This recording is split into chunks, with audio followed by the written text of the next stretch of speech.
자, 속 시원하게 할 말은 하는 코너입니다. 수요일에 마련하는 코너킥 김민아 시사평론가와 함께합니다. 안녕하십니까? 안녕하세요. 이 표창원의 이 교수님 왜 이렇게 살이 빠지셨어요? 지금 말씀하신 것처럼 키도 좀 커지시고. 네. 우리 저 표디가 어디 갔느냐라는 질문들이 굉장히 지금 많이 들어오고 있습니다. 자, 오늘 여러분들이 그리워하시는 표창원 진행자님이 오늘 그 패스트트랙 관련 재판 때문에 하루 쉬게 되셨어요. 그래가지고 제가 주말 하이킥이라고 진행을 맡고 있거든요. 훌륭한 프로그램이죠. 네. 그래가지고 제가 오늘 이렇게 불려왔는데 오늘 하루만 제가 대신 진행을 하는 거니까 듣는 분들이 조금 불편하시더라도 양해를 해주시기 바랍니다. 변할 리가 있겠습니까? 네. 제가 시사와 경제에 상당히 무지합니다. 예. 자, 저는 주말 하이킥의 이윤석입니다. 자, 제가 시사 초보니까요. 최대한 좀 쉽게 부탁을 좀 드릴게요. 저도 초보입니다. 네. 시사를 잘 몰라요. 네. 겸손의 말씀이라고 제가 이해하겠습니다. 자, 오늘은 아프가니스탄 난민 관련 이야기 준비를 하셨다고요? 그렇습니다. 아프가니스탄에 탈레반이 다시 집권을 해서 지금 이 아프가니스탄에 살고 있는 이 주민들 어떻게 할 거냐, 그래서 난민 문제가 또 국제적인 어떤 현안으로 떠오르고 있죠. 예. 근데 우리의 경우에 과거에 이제 제주도에 예멘인들이 입국했을 때 그때도 이제 비슷한 논란이 있었는데 예. 이번에도 이 난민들과 관련돼서 우리가 어떻게 해야 되느냐 여러모로 걱정도 되고 참 혼란스럽다 이런 얘기가 많다고 언론에 보도가 되고 있거든요. 예. 그래서 그런 얘기들을 오늘 한번 해보겠습니다. 예. 근데 이렇게 보니까 그 아프간 재건 사업에 협력했던 그 현지인들, 그분들은 우리가 수송기를 보내가지고 데려오기로 한 거죠. 그렇죠. 우리가 이제 아프가니스탄 재건 사업을 진행을 할 때 현지에서 아무튼 우리가 사업을 뭔가 해야 되기 때문에 이 군 부대도 가고 했으니까 협력할 수 있는 이 현지인들이 필요하잖아요. 예. 그래서 그분들이 이제 우리 재건 사업을 하는 과정에서 많이 이제 도와준 측면들이 있습니다. 그래서 뭐 주 아프간 한국 대사관에서 일을 한다든지 뭐 코이카라든지 또 직업훈련원 그리고 뭐 이런 지방 재건팀 등등의 여러 가지 조직에서 일을 해준 현지인들이 있어요. 예. 근데 탈레반들이 볼 때는 이분들이 어떤 다른 나라의 외세에 협력한 그런 사람들이다. 이렇게 생각을 하는 거죠. 그래서 이제 상당한 위협을 지금 받고 있는 그런 상황이었는데 예. 이분들이 한 427명 정도가 이제 이렇게 좀 위험에 노출되어 있는 분들이 이 숫자가 427명이었거든요. 예. 근데 이분들 중에 391명이 내일 이제 한국에 도착할 예정이다라는 게 외교부의 설명입니다. 그래서 이분들이 오늘 이제 아프가니스탄 카불 공항에 진입을 했고 우리 군송기를 이용해서 내일 중에 인천 국제공항에 도착을 한다는 건데 이분들의 경우에는 난민이 아니고 특별 공로자 자격으로 이제 입국을 하게 되고요. 충북 진천에 있는 국가공무원 인재개발원에서 2주간 자가격리 기간을 거쳐서 본인이 원하는 경우에 한국에 정착도 할 수 있도록 우리 정부가 지원을 해준다. 이렇게 계획을 밝힌 상황입니다. 우리 한국에 공헌을 한 분들이니까. 그렇죠. 근데 규모가 조금 줄어들었네요. 그렇죠. 아무래도 그만큼 현지 상황이 대단히 이제 어렵다라는 걸 보여주는 대목인데 예. 이분들이 자기들이 살고 있는 거주지에서 카불 공항까지 이동하는 동안 탈레반 전투원들이 설치한 검문소나 이런 것들이 계속 이제 나왔다는 거예요. 그리고 이 검문 과정에서 예. 이 탈레반의 위협 때문에 해외로 도피하려고 이동하고 있다. 이게 혹시라도 밝혀지면 거기서 또 추가적인 피해를 받을 수 있는 상황이었기 때문에 대단히 이동이 어려운 상황들이 있었다는 건데요. 예. 그러다 보니까 이 427명 중에 한 36명 정도가 그냥 아프가니스탄에 남겠다 아니면 다른 기회에 다른 나라로 좀 이송되는 것을 선택하겠다 이렇게 의사를 밝힌 상황이다. 그래서 이제 숫자가 줄어들었다는 겁니다. 그야말로 지금 뭐 목숨을 걸고 지금 이동을 하시는 건데. 그렇죠. 이 위협을 느낄 수밖에 없는 상황입니다 지금. 자, 그런데 이제 한국을 지원해 온 분들이니까 뭐 그분들을 데려오는 거는 그래도 뭐 인정상 당연한 게 아닌가 이런 생각을 많이 하실 것 같은데요. 그렇죠. 그래서 이제 문재인 대통령이 오늘 이렇게 얘기를 했습니다. 우리를 도운 아프가니스탄 사람들에게 도의적 책임을 다하는 건 당연히 해야 될 일이다. 그리고 의미가 있는 일이다. 그리고 여기에 대해서 우리 국민들이 좀 이해해주고 협조해준 거에 대해서 감사드린다. 이렇게 얘기를 한 건데요. 예. 뭐 당연한 얘기입니다. 이 도의적으로 보면. 그리고 여기에 또 하나 이제 중요한 게 이미 국내에 들어와 있는 이 일을 하기 위해서라든지 여러 가지 이유로 들어와 있는 아프가니스탄 사람들이 또 있었어요. 원래 예. 이게 한 434명 정도 된다고 하는데 이분들의 경우에는 또 예를 들면 체류 기간을 연장을 해야 되는데 그게 어려운 상황에서 원래대로 하면은 자기 나라로 돌아가야 되는 경우도 있고 그럴 수 있거든요. 예. 근데 이분들이 또 그 아프가니스탄에 귀국을 했을 경우에 어떤 상황에 처하게 될지를 지금 모르는 거 아니겠습니까? 그렇죠. 예. 그래서 이분들 중에 국내 체류를 희망할 경우에 이 특별 체류 기간을 이제 인정해 준다든지 좀 이 인도적인 특별 체류 조치를 시행하기로 또 법무부가 이렇게 또 결정을 한 그런 내용도 있거든요. 예, 예. 그리고 혹시 체류 기간을 이 지난 불법 체류자들의 경우에서도 이 아프가니스탄 사람이면 강제 출국을 좀 하지 않도록 하고 아프가니스탄 정세가 안정된 후에 자진 출국할 수 있도록 조치하기로 했다라고 하니까 이런 조치들은 참 어떻게 보면 당연한 그런 조치다라고 생각을 할 수가 있겠습니다. 예, 뭐 지금까지 얘기는 그래, 그렇게 해야지, 그럴 수 있지, 웬만하면 다 인정을 할 것 같거든요. 그런데 이 본격적인 난민 수용 얘기가 들어가면은 아마도 이 찬반 논란이 좀 거세지지 않을까 싶어요. 언론이 보도하는 걸 보면은 상당히 이제 논란이 크게 일어나고 있는 듯한 그러한 이제 보도들이 있는데 예. 실제로 지난 22일에 청와대 국민청원 게시판에도 이 난민 수용해서는 안 된다 이런 주장이 올라왔습니다. 그리고 이 1만 명 이상의 지금 동의를 얻고 있는 것으로 그렇게 파악이 되고 있는데요. 이런 논리였습니다. 이 무슬림들, 그러니까 이슬람 이 종교를 가지고 있는 이러한 무슬림들하고 한국인은 어울려할 수가 없다. 그리고 난민을 수용하게 되면 우리가 테러 위협에 시달리게 될 수 있다. 이런 이제 논리로 이루어진 그런 글이었고요. 그리고 언론에 인용된 이런 여러 가지 얘기들을 보면 아프가니스탄 사람을 전부 난민으로 인정할 수 없고 오히려 지금 탈북민들 중에 국내로 못 들어오고 해외에 있는 분들이 한 10만 명 정도 있는데 이분들부터 모셔오는 것이 순리 아니냐 뭐 이런 주장을 하는 분들도 있다고 하고 그리고 이외에도 인터넷상에 여러 가지 편견이 좀 섞여 있는 그런 주장들도 쭉 올라오고 있는 상황인 것 같은데 이런 얘기들입니다. 난민은 앞서도 봤듯이 범죄를 저지를 것이다. 그리고 신분을 속이고 있는 가짜 난민을 우리가 걸러낼 수가 없다. 그리고 우리가 세금을 걷어서 난민을 도와줄 만큼 사정이 좋은 거 아니다. 넉넉하지 않은 거 아니냐.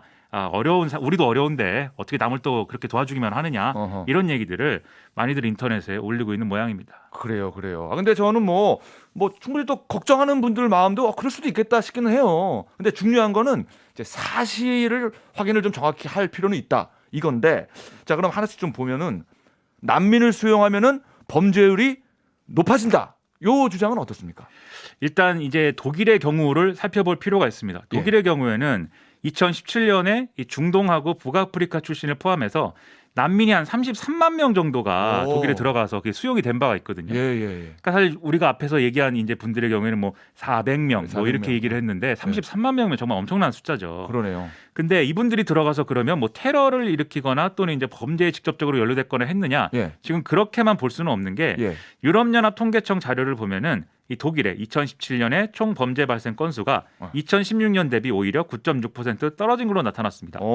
그리고 독일 내 외국인에 의한 범죄 건수는 23%가량 줄어들었다고 하는데 이게 물론 이제 해마다 여러 가지 요인에 의해서 범죄율이라는 거는 달라질 수가 있기 때문에 늘 편차가 있을 수가 있죠. 하지만 이것만 보고 우리가 좀 추정을 해본다면 이런 범죄율에 난민 수용에 의한 영향은 사실상 없다고 봐야 되지 않겠느냐 이렇게 볼 수 있는 대목인데 물론 이건 독일 얘기고 우리 독일의 어떤 그 상황을 우리 현실에 그대로 또 대입할 수는 없는 거 아니겠습니까? 그러면 우리가 또 하나 이제 좀 주목해야 될 그러한 사례가 뭐가 있냐면 예멘인들이 한 500여 명이 제주도에 들어왔던 그 사건 있지 않습니까? 있죠. 네, 그때도 사실은 비슷한 우려가 제기가 됐습니다. 이분들이 뭐 우리랑 다른 문화를 가지고 있고 뭐 또 앞서도 뭐 말씀드렸듯이 무슬림들이 있을 수 있기 때문에 이분들이 이제 뭐 어떤 범죄에 연루된다거나 그런 가능성이 있는 거 아니냐 이런 얘기들 많이 했는데요.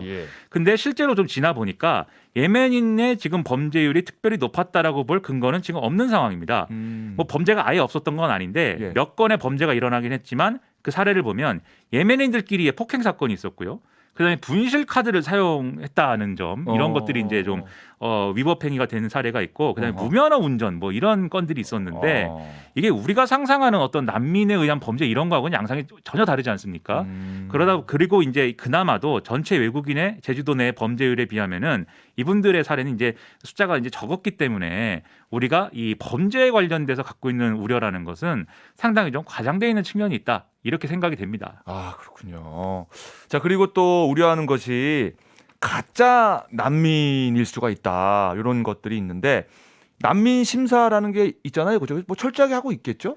철저함을 넘어서 거의 이제 엄청난 수준으로 우리는 난민 심사를 합니다. 아, 그래요? 그렇습니다. 법무부가 이제 심사를 이 어떤 이제 난민을 신청한 사람에 대해서 난민 신청인에 대해서 난민 자격을 부여할 것이냐 이걸 이제 여러 가지 어떤 그 기준을 가지고 심사를 하게 돼 있는데요. 예. 근데 법무부 통계를 보면은 난민 인정률 그러니까 난민 신청한 사람 대비 실제로 난민이 인정된 사람의 비율은 2018년에 3.6%, 2019년에 1.6%, 2020년에 1.1%였습니다. 그리고 지난 1월부터 올 7월까지 인정된 난민 숫자가 28명인데 예. 이게 비율로 따지면 이제 0.5%에 불과하다라는 거니까 오히려 난민 인정률은 다른 나라에 비하면 비정상적으로 낮은 수준이 아니냐 이런 지적이 오히려 나올 수 있는 그런 상황인 거고요. 생각보다 진짜 훨씬 낫네요. 그렇죠.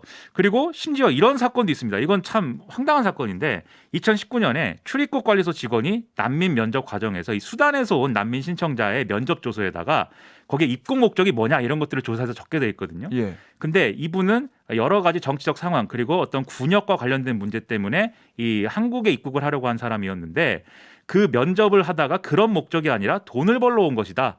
이 면접을 하는 면접관이 허위 기재를 한 거예요. 왜 그랬을까요? 아유. 그래서 이 사람은 난민 인정을 그냥 못 받았습니다. 그리고 한국의 경우에는 지금 제도적으로 난민 신청 비자를 따로 내주지 않기 때문에 예. 뭐 사업 초청 목적이라든지 이렇게 단기 비자를 받아서 한국 입국을 시도하는 그런 경우가 있는데 이분의 경우가 이랬거든요. 예, 예. 그런데 이게 면접 조서에 적혀 있는 입국 목적하고 실제로 들어와서 이제 했던 어떤 여러 가지 취업이나 이런 목적이 다 다르다. 이런 게 근거가 돼서 징역 6월에 집행유예 2년 받고 구금된 사례가 있습니다. 결국 난민 신청자의 지위를 포기하고 출국을 선택한 그런 이제 사례였는데 즉 난민을 너무 쉽게 받아줘서 문제인 나라가 아니고 웬만하면 인정을 해주지 않는 나라인 것이다. 이게 이제 결론인 거고요.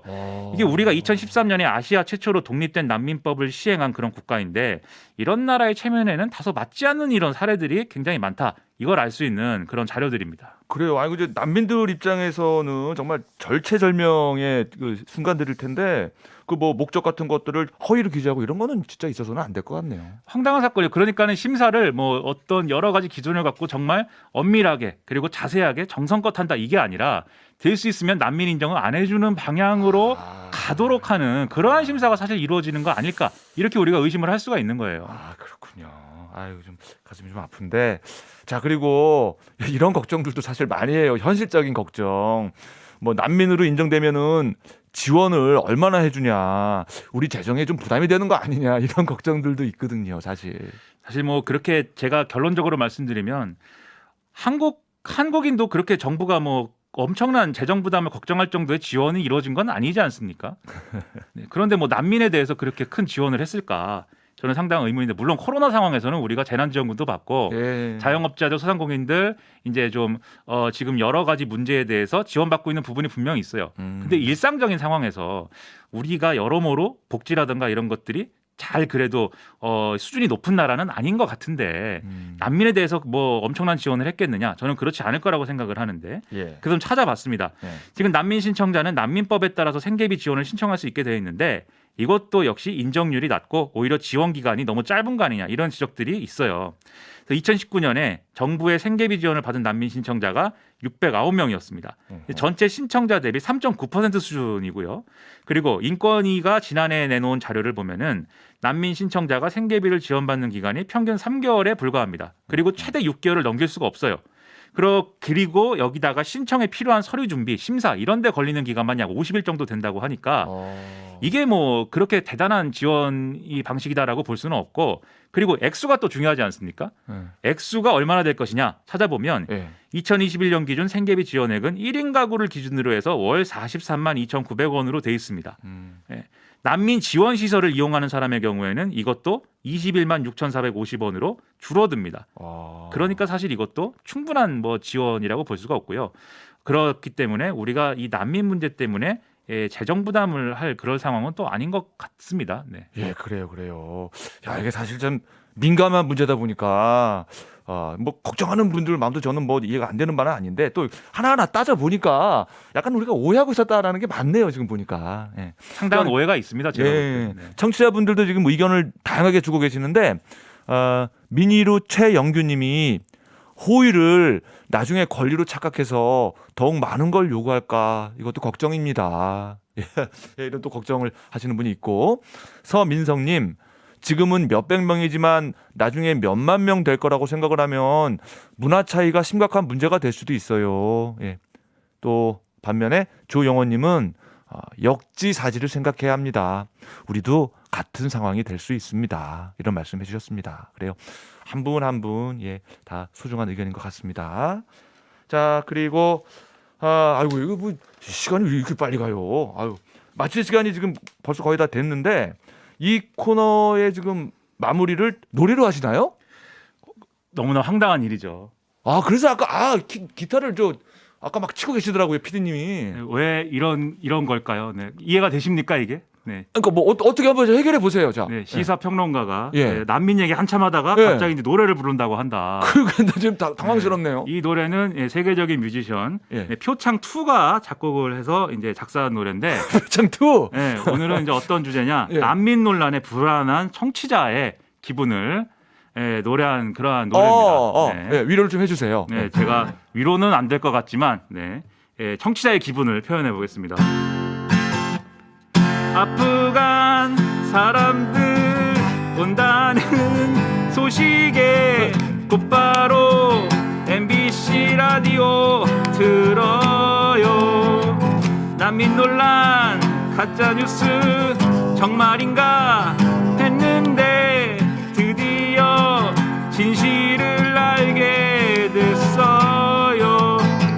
웃음 지으며 팩트 체크하는 표창원 상상에 나는 두근거려요. 하지만 오늘은 표창원님이 없어. 그런데 김민하는 계속 나와서 뭔가 얘기를 해. 그런데 오늘은 이윤성님이 있어. 나 있어요. 네.